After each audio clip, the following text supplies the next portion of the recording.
Mesdames et messieurs les élus, chers Langonais, chères Langonaises, chers amis, nous voici réunis comme chaque année en ce 24 août devant ce monument aux morts pour honorer la mémoire de celles et ceux qui ont libéré notre ville de Langon en 1944. Aujourd'hui, cela fait 81 ans.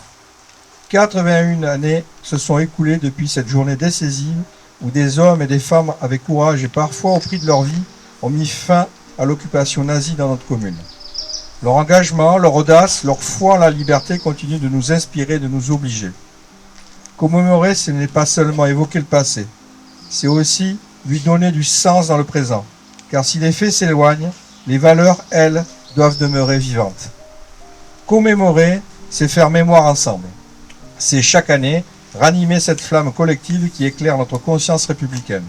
Car ce que nous commémorons aussi, ce n'est pas seulement une victoire militaire, c'est un élan de résistance, une réaffirmation de ce que nous voulons être comme peuple, libre, égaux, solidaire.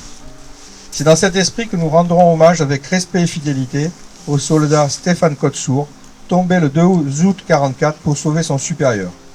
Son acte de bravoure sur les rives de la Garonne, alors que les maquisards approchaient de Langon par le pont Eiffel, incarne le prix de la liberté. Souvenons-nous, la ville était encore occupée, la progression périlleuse, une mitrailleuse bloquait l'accès au pont. Stéphane Côte-Sourd, sans hésiter, a fait barrage de son corps. Il est l'un de ces héros que l'histoire n'oublie pas et que notre ville honore avec gratitude. Mais cette cérémonie n'est pas seulement un moment de recueillement, c'est aussi un rappel.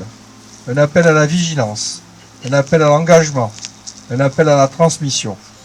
Nous savons, dans un monde secoué par les tensions, les replis identitaires, les discours de haine, combien notre modèle républicain est précieux et fragile. Il ne va jamais de soi. Il exige de chacune et chacun de nous un engagement renouvelé.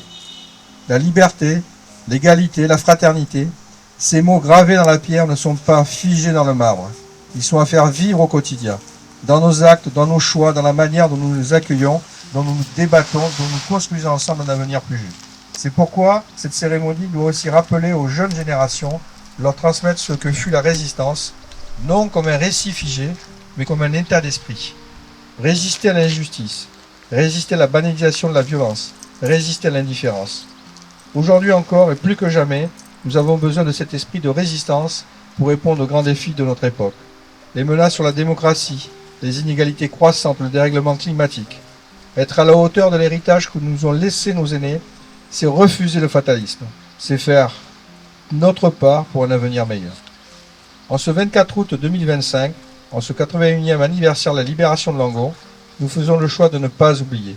Nous faisons le choix de transmettre. Nous faisons le choix de rester fidèles à celles et ceux qui ont libéré notre ville. Le 24 août 1944, la ville de Langon est libérée. Parmi les jeunes résistants tués se trouvait un jeune soviétique âgé de 27 ans, Stéphane Côte-Sourd. Il faisait partie d'un groupe incorporé dans l'armée allemande qui s'était évadé de la base sous-marine de Bacalan près de Bordeaux en avril 1944. Ils avaient ensuite rejoint les francs-tireurs et partisans du maquis de Lorette qui a participé à la libération de Langon. Stéphane Côte-Sourd est inhumé au cimetière de Langon.